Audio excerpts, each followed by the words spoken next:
Assalamualaikum warahmatullahi wabarakatuh. Perkenalkan, saya Anjar Krisnawati dan teman saya Ziana Fitrah. Kami dari kelompok 9 akan mempresentasikan materi ilmu budaya dasar yang berjudul Manusia dan Kegelisahan, yang akan disampaikan langsung oleh teman saya Ziana Fitrah.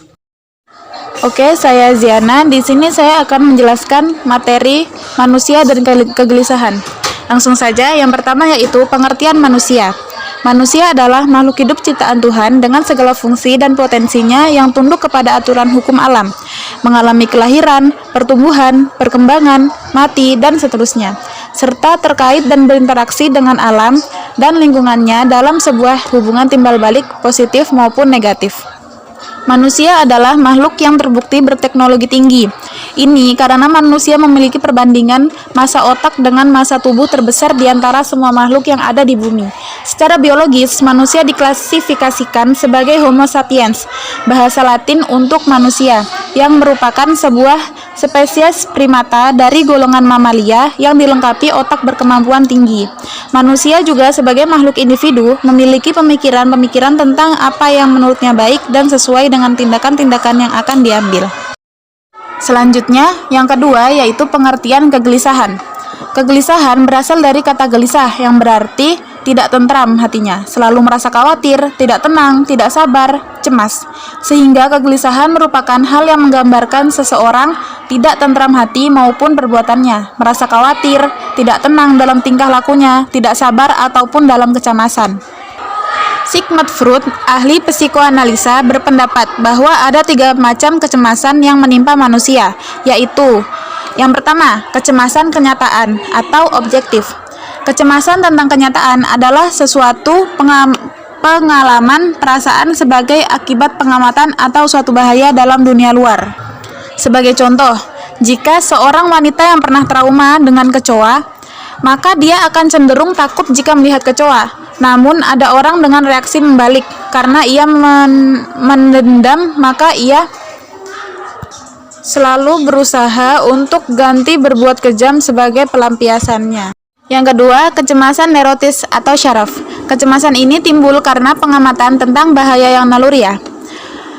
Menurut Sigmund Freud, kecemasan ini dibagi menjadi 3 macam. Kecemasan yang timbul karena penyesuaian diri dengan lingkungan. Kecemasan timbul karena orang itu takut akan bayangannya sendiri atau takut akan dirinya sendiri, sehingga menekan dan menguasai ego. Kecemasan semacam ini menjadi sifat dari seorang yang gelisah, yang selalu mengira bahwa sesuatu yang hebat terjadi. Yang ketiga, kecemasan moral. Kecemasan moral disebabkan karena pribadi seseorang.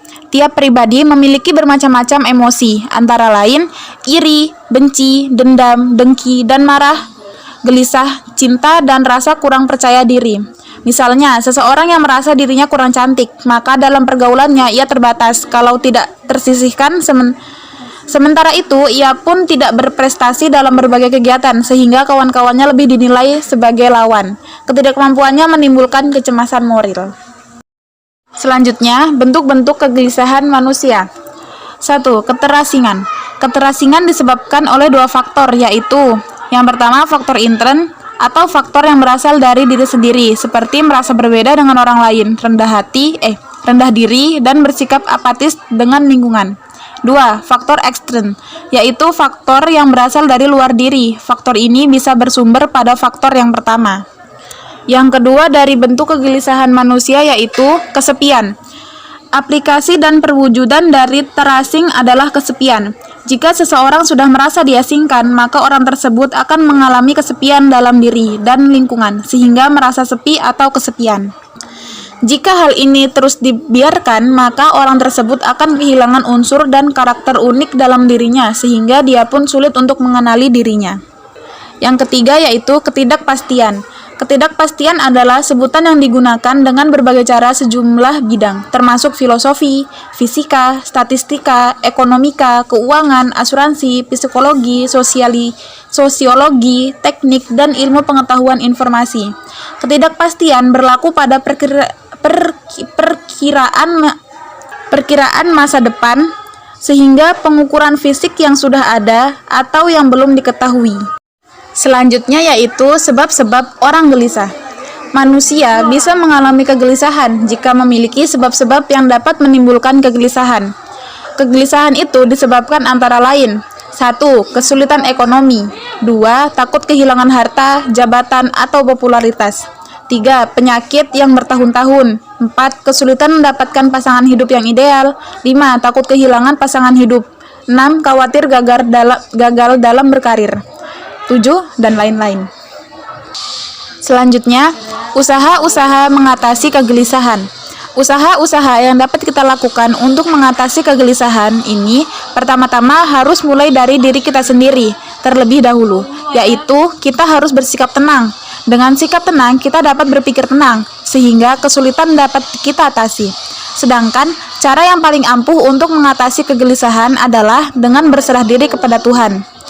Cara lain yang mungkin juga baik untuk digunakan dalam mengatasi kegelisahan yaitu dengan memerlukan sedikit pemikiran, yaitu pertama, kita menanyakan pada diri kita sendiri atau introspeksi diri.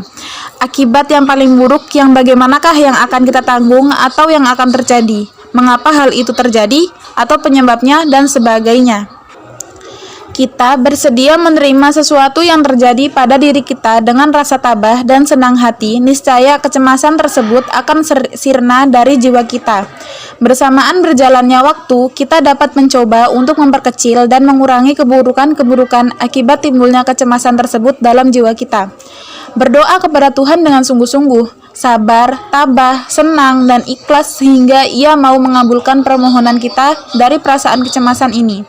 Sebab Tuhan adalah yang paling maha pemurah, maha pengampun, maha pengasih, dan maha penyayang bagi umatnya yang mau berdoa dan memohon kepadanya. Hanya dengan cara mendekatkan diri kepada Tuhan dan memasrahkan diri kepada Tuhan, maka hati gelisah manusia akan hilang. Mendekatkan diri bukan hanya dengan cara melalui hubungan vertikal dengan Tuhan, tetapi juga melalui hubungan horizontal dengan sesama manusia sebagai mana yang diperintahkan oleh Tuhan. Berikut penjelasan dari saya. Mungkin jika ada kurang-kurang bisa ditanyakan di kolom komentar. Sekian presentasi dari kami. Mohon maaf apabila ada kekurangan kata atau penjelasan yang kurang jelas. Kami mohon maaf yang sebesar-besarnya. Karena kesempurnaan ialah milik Allah SWT semata. Wassalamualaikum warahmatullahi wabarakatuh.